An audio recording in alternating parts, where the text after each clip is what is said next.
Oke, Assalamualaikum warahmatullahi wabarakatuh dan selamat pagi. Ya, hari ini kita bertemu kembali dalam pelajaran fisika untuk kelas 11, maaf untuk kelas 10 ya. Jadi untuk kelas 10 IPA 1, 2, dan 3, sekarang kita masuk ke bagian kedua dari bab momentum dan impuls.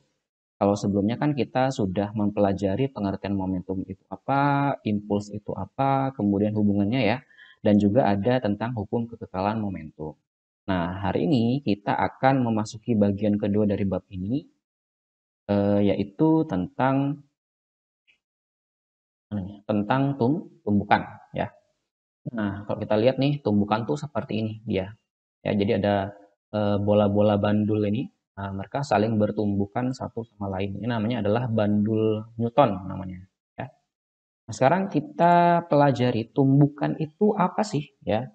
Tumbukan itu dia merupakan proses pertemuan benda bermassa yang memiliki momentum dalam waktu singkat, ya. Jadi kalau misalkan ada dua buah benda bermassa, kemudian mereka punya momentum, atau salah satunya saja punya momentum, misalkan salah satunya juga diam misalkan gitu ya, itu juga disebut dengan tumbukan dan tumbukannya itu terjadi dalam waktu yang singkat. Oke. Nah, contohnya misalkan seperti ini. Ada dua buah gambar ya. Nah, gambar di sini pertama ini ada dua buah mobil yang saling bertumbukan. Kan mereka tabrakan ya. Nah, jadi keduanya punya momentum. Nah, kemudian mereka saling bertumbukan. Nah, saat ini sedang bertumbukan. Nah, tumbukannya terjadi dalam waktu singkat. Oke. Nah, kalau yang ini bola biliar. Awalnya kan diam ya, bolanya ini ya, semuanya diam. Kemudian ditumbuk oleh bola putihnya. Nah, sehingga nanti mereka kecepatannya akan berubah seperti itu ya. Jadi kalau di sini ini awalnya dua-duanya bendanya punya momentum, gitu ya. Kemudian setelah bertumbukan bisa jadi kecepatannya akan berubah. Ini kan mobilnya jadi lebih lambat kan seperti itu. Nah, hal yang ini juga sama. Nah, kecepatannya bisa berubah. Yang awalnya ini bendanya diam, kemudian ditumbuk oleh bola putih, maka mereka akan bergerak. Berarti kecepatannya akan berubah. Ya. Oke, kemudian kita sekarang lanjut ke koefisien restitusi. Nah, jadi kalau benda itu bertumbukan, maka akan memiliki yang namanya koefisien restitusi atau koefisien tumbukan. Nah, koefisien tumbukan ini disebut juga sebagai koefisien kelentingan, ya. Nah, kemudian koefisien kelentingan atau koefisien restitusi ini merupakan ukuran kelentingan suatu tumbukan. Jadi seberapa lenting atau seberapa elastis tumbukan tersebut. Oke.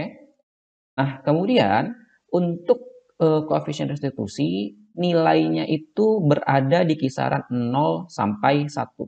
Jadi dia nggak mungkin negatif ya. Jadi tidak mungkin negatif, kemudian tidak mungkin lebih besar daripada 1. Ya, jadi nilainya antara 0, kemudian boleh 0,1, 0,2 dan seterusnya sampai maksimal cuma 1. Ya, jadi tidak ada koefisien kelentingan itu yang nilainya lebih kecil dari 0 dan lebih besar daripada 1. Jadi kisarannya 0 atau sampai 1. Ya. Nah, kemudian koefisien restitusi itu didefinisikan sebagai negatif perbandingan antara selisih kecepatan sebelum tumbukan. Ya, jadi di sini ada katanya selisih kecepatan setelah tumbukan, dengan selisih kecepatan sebelum tumbukan. Ya, jadi selisih kecepatan setelah bertumbukan dengan selisih kecepatan sebelum tumbukan. Berarti rumusnya begini. E koefisien restitusi E itu merupakan negatif ya, kan dia ada negatifnya nih. Negatif dari delta V aksen. Delta V aksen ini kan adalah selisih kecepatan benda setelah bertumbukan. Ingat ya, pernah saya bilang kemarin kalau ada aksen-aksennya ini berarti setelah bertumbukan. Nah, kemudian dibandingkan dengan selisih kecepatan sebelum tumbukan. Ini delta V ya. Jadi kalau tidak ada aksennya berarti dia sebelum tumbukan. Kalau kita jabarkan lagi, delta V aksen itu kan berarti adalah V2 aksen dikurang dengan V1 aksen dibagi dengan V2 dikurang V1 ya. Jadi delta V aksennya itu adalah V2 aksen dikurang V1 aksen dibagi dengan V2 dikurang V1 ya. Nah, kemudian nanti kalau misalkan negatifnya ini kita masukkan ke dalam kurungnya, ketika negatif ketemu V2 aksen jadilah negatif V2 aksen. Lalu negatif ketemu negatif akan menjadi positif. Maka nanti negatif V2 aksen ditambah V1 aksen per V2 dikurang V1. Kalau misalkan positifnya kita pindahkan ke depan, ya berarti kan jadinya adalah V1 aksen dikurang V2 aksen per V2 dikurang V1. Betul ya? Oke. Nah, jadi nanti ini yang V1-nya, V1 aksennya duluan ya, yang di atas ini. Tapi yang di bawah ini V2-nya yang duluan. Oke, ini keterangannya. Kalau V1 itu berarti adalah kecepatan benda satu sebelum tumbukan. Kalau V2 adalah kecepatan benda 2 sebelum tumbukan. Sementara V1 aksen itu adalah kecepatan benda satu setelah tumbukan, dan V2 aksen adalah kecepatan benda 2 setelah tumbukan. Satuannya semuanya meter per sekon. Untuk E kecil, ini adalah koefisien restitusi dan dia tidak punya satuan. Jadi satuannya tidak ada. Ya, kenapa tidak ada? Karena kan ini yang di atas nanti satuannya pasti meter per sekon. Yang di bawah juga meter per sekon. Meter per sekon dibagi dengan meter per sekon berarti satu. Ya, maka E ini cuman angka saja nanti, tidak ada satuan. Paham ya? Oke, sekarang kita ke jenis-jenis tumbukan. Ada 3 jenis tumbukan. Yang pertama namanya disebut sebagai tumbukan lenting sempurna. Maksudnya seperti ini. Coba perhatikan ya. Nah, jadi ada mobil kecil dan truk yang besar. Kemudian mobil kecil ini menumbuk truk besar ya, sehingga setelah terjadi tumbukan, maka nanti mereka akan bergerak dua-duanya. Ya. Yang mobil kecil akan kembali mundur ke belakang, sementara mobil yang besar ini justru dia akan terdorong ke depan, gitu ya. Maka kecepatannya akan berubah. Itu sebagai tumbukan lenting. Oke. Nah, kalau tumbukannya lenting sempurna, maka berlaku 3 hal ini. Yang pertama, berlaku hukum kekekalan momentum. Jadi, jumlah momentum sebelum bertumbukan itu pasti sama dengan jumlah momentum setelah bertumbukan. Ya, misalnya belum bertumbukan nih. Nah, ini punya momentum. Yang kecil punya momentum mobilnya. Truknya juga punya momentum. Nah, ketika dijumlahkan, ternyata momentumnya itu akan sama dengan setelah mereka bertumbukan. Ini punya momentum awalnya ya, ini juga punya. Nah, lalu bertumbukan, nah ini juga punya momentum, ini juga punya momentum. Momentumnya pasti berubah, tetapi jumlahnya tetap sama. Paham ya? Kemudian yang kedua berlaku hukum kekekalan energi kinetik. Nah, karena mereka mungkin punya kecepatan gitu ya. Nah, maka nanti ini ada EK1, ada EK2. Lalu setelah bertumbukan ada EK1 aksen dan EK2 aksen. Kalau dijumlahkan, maka jumlah EK-nya juga tetap sama seperti momentumnya. Ya, maka nanti kalau dijabarkan rumusnya setengah M-V1 kuadrat ditambah setengah M2 V2 kuadrat itu akan sama dengan setengah M1 V1 aksen kuadrat ditambah dengan setengah M2 V2 aksen kuadrat. Ya, intinya jumlah EK-nya, EK1 tambah EK2 itu akan sama dengan EK1 aksen ditambah EK2 aksen. Ya. Nah, kemudian yang ketiga berlaku bahwa nilai koefisien restitusinya, nilai E kecilnya itu sama dengan 1. Ya. Jadi kalau dia tumbukannya sudah lenting sempurna, ya, nilai E-nya itu pasti bernilai 1, nggak mungkin yang lain. Nah, dan kemungkinan dalam soal nilai E-nya ini tidak disebutkan. Jadi soal bakalan cuma bilang tumbukannya adalah tumbukan lenting sempurna. Maka nanti ditulis diketahui bahwa diketahuinya E-nya bernilai 1. Ya pasti tidak dibilang dalam soal. Ya, jadi harus sudah tahu bahwa kalau tumbukannya lenting sempurna, E-nya pasti bernilai 1. Itu ya, itu adalah untuk tumbukan lenting sempurna. Nah, sekarang tumbukan yang kedua, ada yang namanya tumbukan lenting sebagian. Kalau lenting sebagian, contohnya seperti ini. Nah, ada bola basket, ya. Kemudian ada bola pingpong, ya. Coba kalian perhatikan. Awalnya kan dia berada pada ketinggian sini ya, lalu dijatuhkan. Ternyata setelah dijatuhkan, dia tidak akan pernah mencapai ketinggian semulanya lagi. Nah, yang kedua dia di sini. Yang ketiga dia di sini misalkan ya. Semakin lama dia semakin menurun ya ketinggiannya ya. Sampai suatu saat nanti dia akan berhenti, diam. Hal yang sama dengan bola pingpong ini. Awalnya ketinggiannya di sini. Nah, tapi dia tidak akan pernah mencapai ketinggiannya semula lagi dan suatu saat dia akan diam ya. Andai tumbukannya ini adalah tumbukan lenting sempurna, maka kalau awalnya dia di sini, pasti nanti dia akan kembali ke sini lagi. ya kembali ke ketinggian awalnya lagi, dan itu akan berlangsung terus-terusan, tidak akan pernah berhenti, ya. Tapi kalau lenting sebagian tidak seperti itu, ya, dia tidak akan pernah mencapai ketinggiannya semula dan suatu saat akan Kenapa bisa seperti itu, Pak? Nah, seperti itu biasanya terjadi karena ada sebagian energi kinetik yang hilang, ya. Kalau tadi yang sempurna kan energi kinetiknya kekal ya, tidak pernah berubah, ya. Nah, tapi kalau yang tumbukan lenting sebagian itu sebagian energi kinetiknya hilang. Nah, hilangnya kemana, Pak? Nah, sebenarnya dia tidak hilang, tetapi berubah menjadi energi yang lain. Energi apa? Biasanya berubah menjadi energi kalor atau energi panas. Makanya kalau misalkan dia bertumbukan dengan lantai seperti ini, nah mungkin nanti lantainya itu akan panas sedikit, gitu ya. Mungkin kita tidak merasakan, tapi suhunya pasti akan berubah. Ya, itu menunjukkan bahwa energi kinetiknya berubah menjadi energi yang lain. Ya. Nah, maka akan berlaku apa? Maka akan berlaku tiga hal ya di sini ya. Yaitu yang pertama, hukum kekekalan momentum sama seperti sebelumnya ya, berlaku bahwa nanti M1V1 plus M2V2 itu sama dengan M1V1 aksen ditambah dengan M2V2 aksen, sama. Kemudian yang kedua, sebagian EK-nya hilang seperti yang saya bilang tadi, ya, bahwa nanti sebagian EK itu akan berubah menjadi energi panas atau energi kalor, sehingga hukum kekekalan energi kinetik tidak berlaku lagi, ya. Kemudian yang ketiga, nilai E-nya, nilai koefisien restitusinya itu akan berkisar antara 0 sampai 1. Nah, dalam soal biasanya dikasih tahu, dia adalah tumbukan lenting sebagian gitu ya, dengan nilai E-nya sama dengan 0,5 misalkan seperti itu. Nanti dikasih tahu dalam soal. Paham ya? Oke, sekarang kita lanjut ke tumbukan yang ketiga. Namanya adalah tumbukan tidak lenting sama sekali. Tadi ada lenting sempurna, lalu ada lenting sebagian. Nah, sekarang tidak lenting sama sekali. Contohnya seperti ini misalkan. Ada truk, ada mobil diam. Nah, dia ditabrak, ternyata setelah ditabrak itu mobil dengan truknya menyatu ya jadi satu dan kemudian dia bergerak bersama-sama dengan kecepatan yang sama dan arah yang sama. Paham ya? Ya jadi awalnya tadinya mobilnya diam, kemudian ditabrak oleh truk, setelah ditabrak ternyata mereka menyatu ya, lalu bergerak dengan arah dan kecepatan yang sama. Oke. Nah, pada tumbukan tidak lenting sama sekali berlaku bahwa tadi saya bilang sudah ya, setelah tumbukan kedua bendanya menyatu dan bergerak searah. Lalu berlaku hukum kekekalan momentum sama seperti sebelumnya.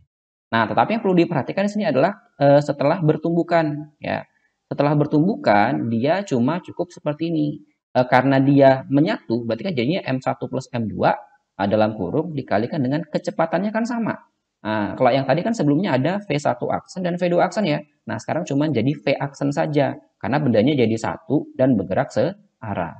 Ya, jadi paham ya? Jadi kalau bendanya menyatu berarti digabungkan maka M1 tambah M2 dikalikan dengan kecepatan setelah bertumbukan. Nah, cuman satu kecepatannya kan berarti V aksen saja. Ya, dan kalau misalkan tumbukannya tidak lenting sama sekali, maka tinggal masukkan ke rumus yang ini saja. Ya. Nah, sementara E-nya itu sudah pasti 0. Ya, jadi dia tidak punya selisih kecepatan kan setelah bertumbukan kan. Nah, maka nanti E-nya pasti 0. Ya. Ya, soal paling gampang tuh biasanya memang tentang tumbukan tidak lenting sama sekali karena cukup masukkan ke rumus ini saja. Paham ya? Oke. Nah, sekarang kita lanjut ke aplikasi tumbukan dan hukum kekekalan. Nah, jadi ini tumbukan aplikasinya bagaimana saja dan hukum kekekalan itu aplikasinya bagaimana. Nah, kalau pertemuan sebelumnya itu kan belum pernah saya kasih soal tentang hukum kekekalan momentum ya. Nah, saya kasih soalnya cuman soal teori saja bunyinya seperti apa. Nah, sekarang bagaimana kalau dia dalam bentuk hitungan. Oke. Aplikasi yang pertama itu ada yang namanya ayunan balistik. Ya, ayunan balistik itu seperti ini. Ayunan balistik itu biasanya digunakan untuk mengukur kecepatan peluru. Ya, jadi kalau misalnya kita mau nembakkan peluru dari senapan gitu ya, kita mau tahu kecepatan pelurunya itu sebelum menimbuk balok ini itu berapa di sini. Dia datang tuh dengan kecepatan berapa. Ya. Jadi skemanya seperti ini. Awalnya ada balok. Baloknya kan diam ya. Balok ini bermassa MB. Kemudian ada peluru yang datang dari sebelah sana ditembakkan. Nah, kalau peluru kan berarti punya massa peluru MP dan dia bergerak dengan kecepatan VP di sini ya. Biasanya nanti yang ditanya lah VP-nya ini berapa ya. Nah, kemudian setelah dia menumbuk terjadi tumbukan di sini, maka nanti balok ini kan akan bergerak naik, seret gitu ya. Jadi dia akan bergerak naik, gitu kan. Nah, kalau dia bergerak naik, maka nanti ini akan ada yang namanya H. Ketinggiannya berapa waktu dia naik. Ya. Nah, ketika dia menumbuk di sini, berarti kan nanti dia menyatu ya. Kalau menyatu antara peluru dengan baloknya, berarti terjadi tumbukan yang tidak lenting sama sekali. Itu tuh ya. Ya, jadi ini awalnya dia bergerak, awalnya ini baloknya diam. Ketika terjadi tumbukan, keduanya menyatu lalu bergerak searah dengan kecepatan yang sama. Nah, berarti ini adalah tumbukan yang tidak lenting sama. Kalau mau dicari berapakah nilai VP-nya, ya, maka kita bisa gunakan rumus ini. VP ini sama dengan MP plus MB per MP dikali dengan akar 2GH. Nah, sebenarnya ini awalnya adalah MP plus MB per MP dikalikan dengan VP aksen. Gitu ya. Sorry, kalau VP aksen. Yang V aksen. V aksen itu apa? V aksen itu adalah kecepatan keduanya setelah bertumbuh. Ya. Nah, V aksennya itu rumusnya adalah akar 2GH. Makanya dimasukkan ke sini langsung kali dengan akar 2. Seperti itu. Paham ya? Nah, ini keterangannya masing-masing. Ya, kalau VP itu apa, V aksen itu apa, MP, MB, G, dan H. Ya. Nah, nanti biasanya ditanyakan dalam soal itu adalah ini, kecepatan pelurunya itu berapa. Dan biasanya diketahui dia naik setinggi apa gitu ya, nanti H-nya pasti ada juga. Ya. Kemudian yang kedua, ini adalah tumbukan bola dengan lantai. Nah, ini udah jelas berarti ini adalah tumbukan yang lenting sebagian. Ya. Nah, jadi kalau misalkan dia awalnya punya ketinggian awal H0 ini, ya, kemudian dijatuhkan ke bawah, lalu mantul ke atas, dia tidak akan kembali ke ketinggian semula. Nah, lalu dia ke bawah lagi, mantul lagi, dan tidak akan kembali ke ketinggian yang sebelumnya lagi. Ya, dia pasti akan lebih rendah. Maka kalau ketinggian semulanya ini dilambangkan dengan H0, ya, maka ketinggian setelah memantul itu akan jadi H1. Selanjutnya mantul lagi akan jadi H2. Selanjutnya akan jadi H3 dan seterusnya sampai akhirnya dia diam. Ya. Nah, kalau misalkan kita mau mencari V1, V1 ini kan kecepatan ketika dia sampai di bawah tanahnya. Nah, itu bisa dicari dengan menggunakan rumus rumus gerak jatuh bebas GJB waktu kelas 10 dulu ya. Nah, jadi V-nya itu sama dengan V1 di sini ya, itu sama dengan akar 2GH ya. Tapi dia pakai negatif. Kenapa negatif? Ya karena kan dia apa namanya? V1-nya ini kan berlainan arah ya, berlawanan arah dengan arah gerak semulanya. Gitu ya. Sementara V1 aksen itu adalah kecepatan ketika dia mulai ke atas lagi ya. Maka VA1 aksennya itu sama dengan akar 2GH1 ya. Nah, kemudian kalau ditanya koefisien restitusinya berapa, maka E itu sama dengan negatif dari V1 aksen dibagi dengan V1. Kenapa seperti itu? Karena kan ini kan E itu merupakan negatif perbandingan selisih kecepatan sebelum setelah tumbukan dengan sebelum tumbukan kan gitu. Nah, setelah tumbukannya kan berarti adalah V1 aksen dibandingkan dengan kecepatan awalnya sebelum dia memantul itu kan masih 0 ya. Nah, maka nanti V1 aksen dikurang 0. Nah, hal yang sama.